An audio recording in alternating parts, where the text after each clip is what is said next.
ഗുരുവായൂരപ്പ. എല്ലാവർക്കും നമസ്കാരം. വിഷ്ണു സഹസ്രനാമത്തിലെ ആദ്യത്തെ ആ ഒരു ശ്ലോകത്തിൻ്റെ അർത്ഥം, ആദ്യത്തെ എന്ന് പറഞ്ഞാൽ ആ ശ്ലോകം തുടങ്ങുമ്പോൾ, അതായത് ഭഗവാന്റെ നാമങ്ങൾ തുടങ്ങുമ്പോൾ തുടങ്ങിയാണ് നമ്മൾ എടുക്കുന്നത്.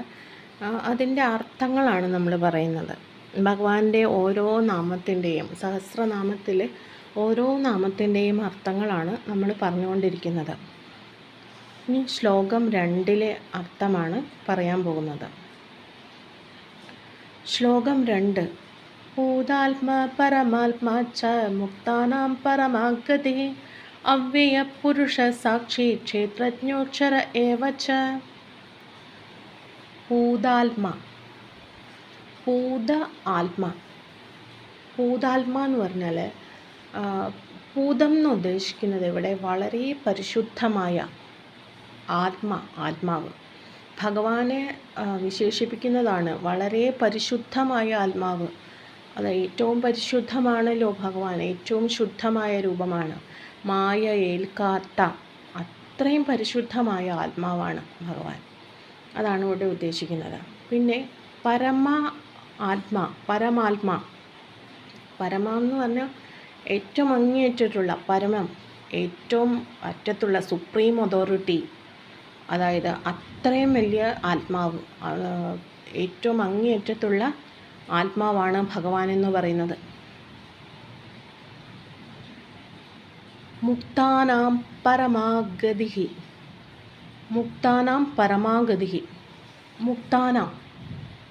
മോക്ഷമാർഗം തേടുന്നവരുണ്ടല്ലോ, അതായത് മുക്തമായ ആത്മാക്കൾ, അവരുടെ ആത്മാവ് മുക്തരായിത്തീരുമ്പോൾ മുക്താനാം, ആ മുക്തരായവരുടെ ആത്മാവ് എത്തിച്ചേരുന്ന പരമാഗതി, അവരെത്തിച്ചേരുന്ന ആ പരമമായ ആ ഗതി, ആ ഒരു ലക്ഷ്യം, അതാണ് മുക്താനാം പരമാഗതി. മുക്തരായവരുടെ, മുക്തം എന്ന് പറഞ്ഞാൽ എന്താണ്?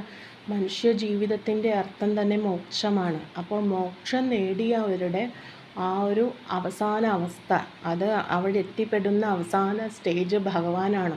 നമ്മൾ ഭഗവാനിൽ എത്തിച്ചേരാനാണല്ലോ മോക്ഷത്തിലേക്കുള്ള വഴികൾ നോക്കുന്നത്.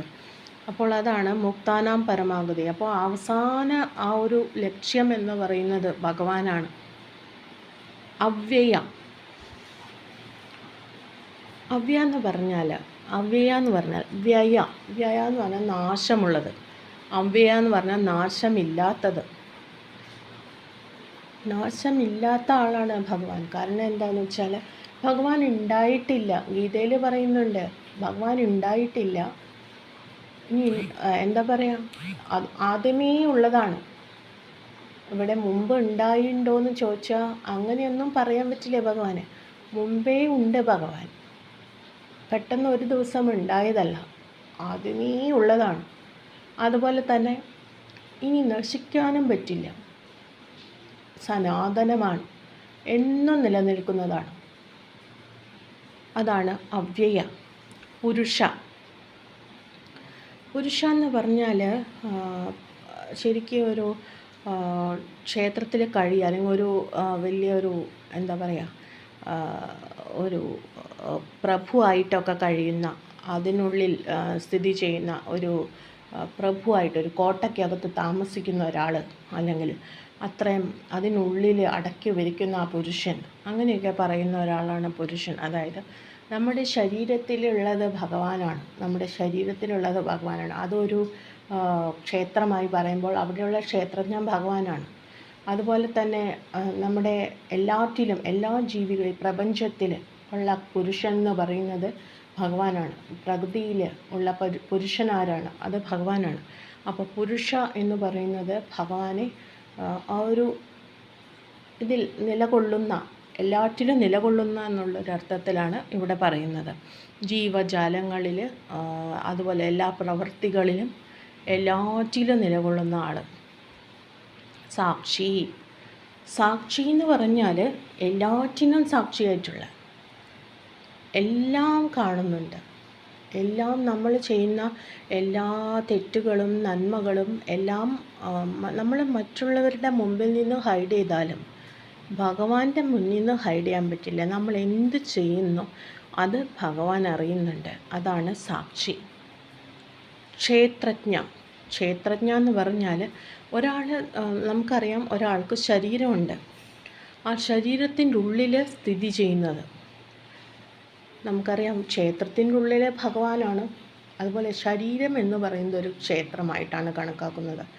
ആ ക്ഷേത്രത്തിനുള്ളിൽ സ്ഥിതി ചെയ്യുന്ന ക്ഷേത്രജ്ഞൻ എന്ന് പറയാം. സ്ഥിതി ചെയ്യുന്നവൻ, ആ ക്ഷേത്രത്തിൻ്റെ ഉള്ളിൽ സ്ഥിതി ചെയ്യുന്നവൻ, അതാണ് ക്ഷേത്രജ്ഞൻ. അപ്പോൾ ആ ക്ഷേത്രജ്ഞൻ എന്ന് പറയുന്നത് ഭഗവാനാണ്. ആ ആത്മാവിൻ്റെ ആ ഒരു ചൈതന്യം എന്ന് പറയുന്നത് ഭഗവാനാണ്. അക്ഷര. അക്ഷര എന്ന് പറഞ്ഞാൽ ഒരിക്കലും നശിപ്പിക്കാനും പറ്റില്ല, സ്വയം നശിക്കില്ല. നശിക്കാൻ ഒരിക്കലും നശിക്കില്ല. അതാണ് ക്ഷരമില്ലാത്തത്, നാശമില്ലാത്തത്. അതാണ് അക്ഷര എന്ന് പറയുന്നത്. അപ്പോൾ രണ്ടാമത്തെ ശ്ലോകം ഒന്നും കൂടെ വായിക്കാം. പൂതാത്മാ പരമാത്മാ ച മുക്താനാം പരമാഗതി അവ്യയ പുരുഷ സാക്ഷി ക്ഷേത്രജ്ഞോക്ഷര ഏവച.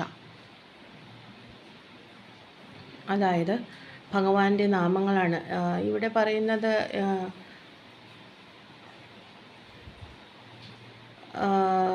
എന്താണ്